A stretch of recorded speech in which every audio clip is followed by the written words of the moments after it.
नमस्कार, मैं आपके साथ रंजना रावत और आप देख रहे हैं हर तस्वीर में कहानी। और पहली तस्वीर आपको मधेपुरा की दिखाएंगे।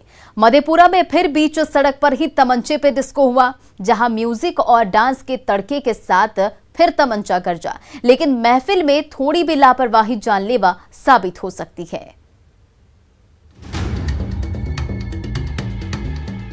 रात के अंधेरे में ग्वालपाड़ा की सड़क पर चमक धमक से भरी महफिल सजी हुई है,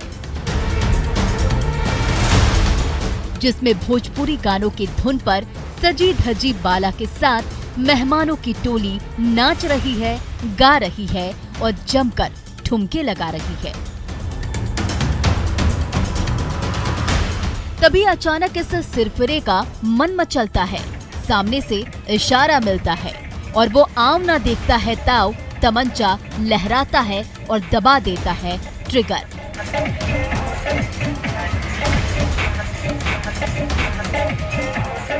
फिर तो पिस्टल से दंदनाते हुए निकली गोली पल भर में हवा से बातें करने लगती है। एक बार फिर से देखिए।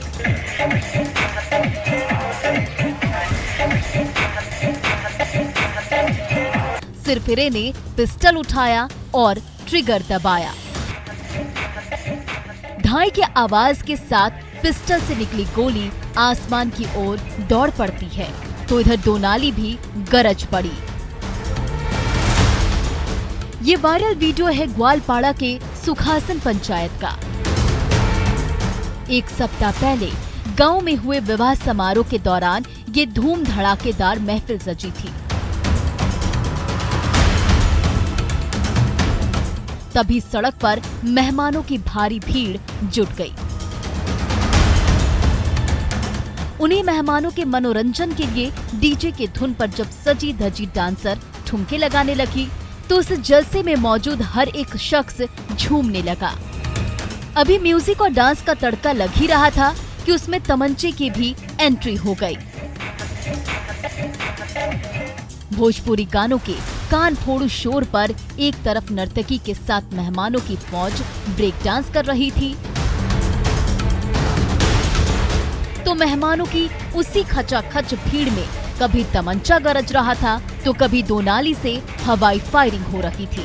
लेकिन जरा सोचिए, शुभ मौके का जश्न मनाने के लिए जुटी इस भीड़ में अगर सिरफिरे का हाथ कांपा और तमंचे का सिरा घुमा, तो नाचती गाती टोली के बीच कैसी चीख पुकार मच जाएगी। कई बार ऐसे दर्दनाक हादसों में रंग में भंग भी पड़ चुका है, लेकिन ना ये सिरफिरे मान रहे हैं और ना झूठी शान के लिए हर्ष फायरिंग की अंधी दौड़ का सिलसिला थमने का नाम ले रहा है। तुरबसु, न्यूज़ 18, मधेपुरा। इधर मुजफ्फरपुर के नेशनल हाईवे पर मौत दौड़ी। तेज रफ्तार कार जब डिवाइडर को फांदते हुए दूसरे लेन में जा घुसी, तो बस ने ऐसी टक्कर मारी कि कार के परखच्चे उड़ गए। मुजफ्फरपुर के व्यस्ततम नेशनल हाईवे पर आंधी तूफान की रफ्तार से एक कार दौड़ी चली जा रही है। तभी ये क्या, पिकअप वैन और ट्रक को ओवरटेक करती वो कार अचानक यू टर्न लेती है। डिवाइडर को फांदते हुए उछलती कूदती जा पहुंचती है दूसरे लेन पर, जिस पर विपरीत दिशा से आ रही बस से हो जाती है जोरदार टक्कर। तो बस भी रुकती नहीं है। हादसे के बाद पीठ के बल खड़ी कार को कुछ दूर तक घसीटती चली जाती है, और जब कार को लिए दिए बस के पहिए थमते हैं, तो कार का एक पहिया निकलकर डिवाइडर के बीचों बीच दौड़ने लगता है। एक बार फिर से देखिए दर्दनाक हादसे की लाइव तस्वीरें। नेशनल हाईवे नंबर 57 पर ये कार भागी जा रही है। तभी दो गाड़ियों को ओवरटेक करती ये कार अचानक डिवाइडर के ऊपर से यू टर्न लेते हुए पहुंच जाती है दूसरे लेन पर, जहां उसकी जोरदार टक्कर होती है सामने आ रही बस से। टक्कर इतनी भयानक थी कि उसकी गूंज दूर दूर तक सुनाई देती है। हर तरफ चीख पुकार मच जाती है। हर कोई मदद के लिए भागा भागा मौके पर दौड़ पड़ता है, लेकिन तब तक कार पर सवार बीएसएफ के डिप्टी कमांडेंट मारुति शरण पांडे और ड्राइवर की मौके पर ही दर्दनाक मौत हो चुकी होती है। सीसीटीवी में कैद तस्वीरों को देखकर साफ समझा जा सकता है कि टक्कर इतनी भयानक रही होगी। घटनास्थल की तस्वीरें देखिए। बस की टक्कर से कार का कैसे कचूमर निकल गया है। एक एक कलपुर्जा सड़क पर बिखरा हुआ है। कार का ड्राइविंग स्पेस पिचक कर समतल हो गया है तो हादसे में बस का भी बुरा हाल हो गया है। सामने का शीशा टूटकर चकनाचूर हो गया है। कार की टक्कर में बस ऐसी हिली कि उसमें सवार यात्री भी डर के मारे कांप गए। सुबह क्या हुआ था, चार्जर मतलब हम लोग का गाड़ी तो इस साइड था, उस साइड वाली जो गाड़ी थी ना दूसरे रोड पे, वो गाड़ी हमारे बस के सामने आ गए। अब बहुत पीछे से हमारा गाड़ी था, वो देखे जब अपना भर तो बहुत बचाने का कोशिश किया। सीसीटीवी में कैद इन तस्वीरों में आप साफ देख सकते हैं कि इस लेन पर दौड़ रही तेज रफ्तार कार ट्रक को ओवरटेक करते हुए अचानक फिल्मी अंदाज में घूमती है और जा पहुंचती है दूसरे लेन पर, जहां उसकी इस बस से इतनी जोरदार टक्कर हो जाती है कि इन तस्वीरों को जो कोई भी देखता है कांप जाता है। बस को हम लोग जब्त कर लिए हैं, आगे की कार्रवाई करेंगे। घटना जो हुई है काफी दर्दनाक और भीषण टक्कर की बात आई जा रही है, क्या कुछ जानकारी स्थानीय लोगों से मिली है? ना, स्थानीय लोगों से तो जानकारी यही मिली थी कि वो दूसरे लाइन में जा रहे थे, लेकिन कोई गाड़ी वाले चकमा दे दिए, इसलिए इनका बैलेंस बिगड़ गया। रफ्तार की कहर की ये तस्वीरें किसी के भी होश उड़ा देती है। ऐसा क्या हुआ कि कार ने अचानक यू टर्न लिया और सामने से दौड़ी आ रही मौत से जा टकराई। घटनास्थल पर बिखरे तबाही के ये निशान हादसे की भयावहता बयां कर रहे हैं। सुधीर कुमार, न्यूज़ 18 मुजफ्फरपुर।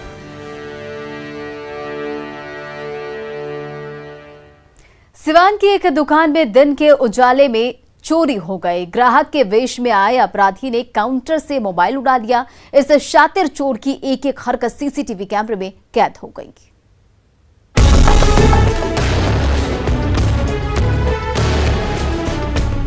कपड़ों की दुकान में सीढ़ियां उतरकर एक ग्राहक पहुंचा है, लेकिन दुकानदार की कुर्सी खाली है। चेहरे पर मास्क लगाए ये ग्राहक हर तरफ पैनी निगाह डाल रहा है, जरूरत की चीजें ढूंढ रहा है, लेकिन दुकानदार का अता पता नहीं चल पा रहा। तो दुकान में अकेला खड़ा ये ग्राहक कभी कपड़ों के स्टॉल पर नजरें गड़ा रहा है तो कभी एंट्रेंस गेट की ओर ताक रहा है। काफी देर हो गई।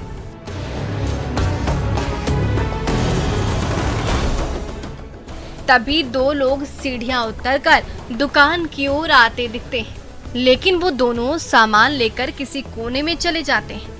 अब रास्ता पूरी तरह से साफ हो चुका है। अब ये चौकन्ना ग्राहक एक बार फिर तसल्ली करने के लिए हर तरफ निगाह डालता है। जब यकीन हो जाता है कि उसके सिवाय दुकान में कोई और नहीं है, तो वो चुपके से अपना एक हाथ काउंटर के पीछे ड्रॉवर में घुसाता है।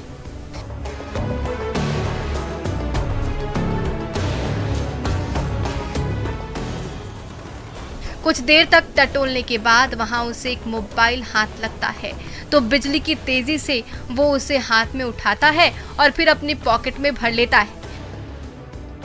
फिर दो पल के लिए वहीं ठिठकता है और उसके बाद तो पीछे मुड़ते ही एक एक सीढ़ियां चढ़ते हुए वो दुकान से रफू चक्कर हो जाता है। कुछ देर बाद जैसे ही दुकानदार पहुंचा तो मोबाइल गायब मिली। जब उसने काउंटर के पास लगे सीसीटीवी कैमरे में खंगाला तो इस शातिर चोर की एक एक हरकत देखकर दंग रह गया। इन्हीं तस्वीरों के जरिए उस खुरापाती अपराधी की तलाश तेज हो गई है। मृत्युंजय सिंह, न्यूज़ 18 सिवान।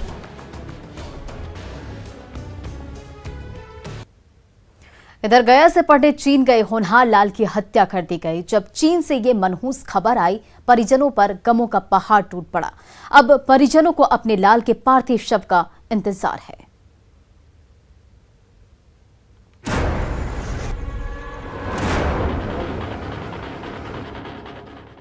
गया के होनहार लाल अमन नागसेन की आंखों में बड़ी बड़ी उम्मीदें थी।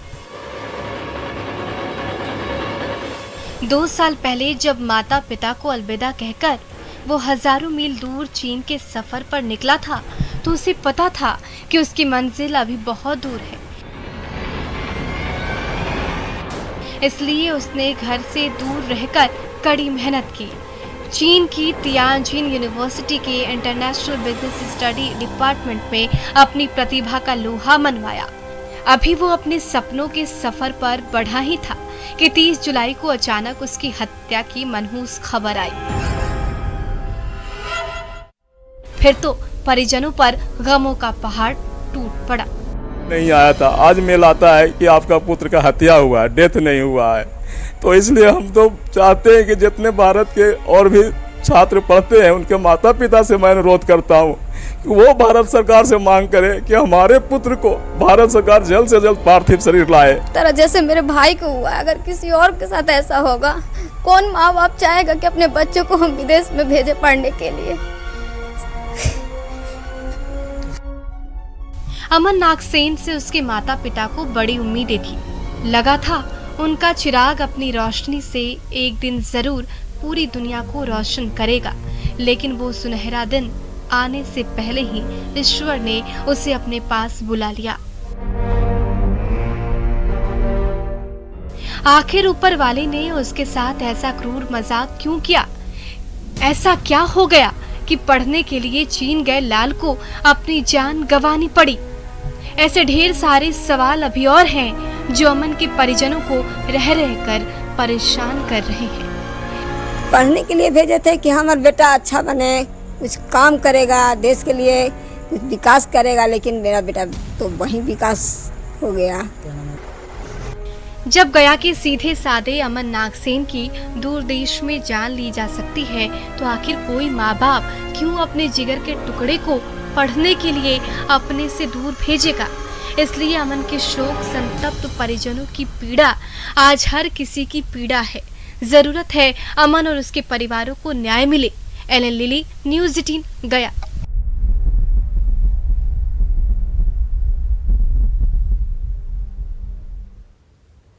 भागलपुर की होनहार बेटिया ने करियर के लिए बेमानी रिश्तों की तिलांजलि दे दी, तो पंच परमेश्वर को भी इस बिटिया के साहस को सलाम करना पड़ा। नेहा बिटिया को खूब पढ़ना लिखना है,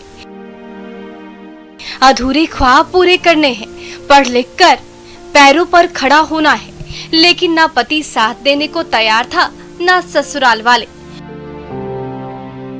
तो लाचार बिटिया क्या करे? तोड़ दिए सारे बंधन, छोड़ दिया पति का साथ और एक दिन अचानक सब कुछ छोड़कर अपने सपने के लिए चली गई पटना। पिता ने जब गुमशुदगी की रपट लिखाई तो नेहा वापस आई और गगनिया पंचायत से अर्जी लगाई। कह दिया आजाद कर दो हर बंधन से, क्योंकि उसे अभी पंख लगाकर उड़ना है, पढ़ लिख कर काबिल बनना है। पंच परमेश्वर को आखिरकार बिटिया के सपनों का साथ देना ही पड़ा। सभी पंचों के बीच जो है हम बुला करके जो है बयान लिए। बयान में सभी पंचों के बीच में जो है बोली कि मैं उस घर में पति के साथ जो है नहीं रहूंगी। तब जो है हम डिसीजन लिए, जब लड़की नहीं रहेगी तो जो है मतलब जो है उसको जो है लिख करके जो है पति पत्नी के बीच का जो संबंध था, दोनों का संबंध को जो है बिछेड़। कमरगंज की होनहार बेटी नेहा की शादी जब घोरघट निवासी सुनील कुमार से हुई तो सोचा था कि पति उसे समझेगा, शादी के बाद भी सपने पूरे करने देगा, लेकिन ससुराल वालों की दकियानूसी सोच ने उसके सारे अरमान तोड़ दिए। पढ़ाई लिखाई छूट गई, घर की चार दीवारी काटने को दौड़ती थी। 1.5 महीने तक घुट घुट कर जीती रही और एक दिन उसे फैसला लेना पड़ा। पढ़ाई और कैरियर के लिए उसने उस रिश्ते को कुर्बान कर दिया जो अब उसके लिए बेमानी हो गया था। वहाँ पे स्टाम्प पे उन्होंने मतलब कि सभी का हस्ताक्षर के साथ कार्य को संपन्न किया गया। पढ़ना चाहता था और ससुराल वाले इसको पढ़ाना नहीं चाहते। मैं इसी की वजह से इतना बड़ा कदम उठा लिया वो, और इसी कारण से वो अपना चले गए। जैसे रिश्ता टूटा वो ग्रामीण पंचायत के अनुसार से ऐसा फैसला हुआ, उसके बाद वो अपना जगह पटना चले गए। नेहा बिटिया को आखिर महज 45 दिन में ही उस रिश्ते को क्यों तोड़ना पड़ा जिसे उसने बड़े अरमान से संजोया था? ये बड़ा सवाल उस समाज के लिए है जो आज भी बेटा और बेटी में भेद करता है। इसलिए जब बेटा अपना करियर बना सकता है तो फिर बेटियां क्यों नहीं अपने सपने के लिए संघर्ष कर सकती है? आशीष कुमार, न्यूज़ 18, भागलपुर। और उधर पलामू में मलाई नदी में ऐसा झोंका आया कि एक युवक मंझधार में फंस गया। जब उसकी जिंदगी बचाने कुछ जाबाज तूफानी धार में कूदे तो घंटों जिंदगी और मौत के बीच जंग चली।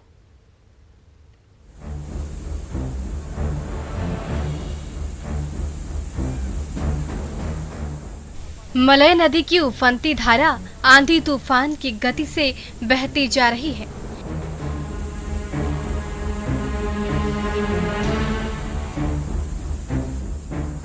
पानी इतनी आग बबूला है कि तिनके की क्या बिसात, इंसान भी ताश के पत्ते की तरह बहने लगा है। अभी तूफानी धारा में जिंदगी की जंग छिड़ी हुई है। मलय नदी की बौराई धारा में घिरा एक युवक जिंदगी की जंग हारता दिख रहा है।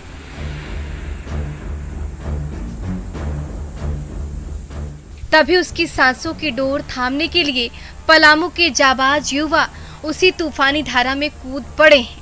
पानी के साथ बह रहे युवक को बड़ी मुश्किल से थामा गया है। अपनी जान पर खेलकर पानी में कूदे ये जाबाज उसे लेकर किनारे की ओर बढ़ ही रहे थे कि मलय नदी का मूड फिर मचल गया। पानी ने अचानक ऐसी रफ्तार पकड़ी कि मुसीबत में घिरे युवक के साथ साथ उसके मददगार भी उस पानी में बहने लगे।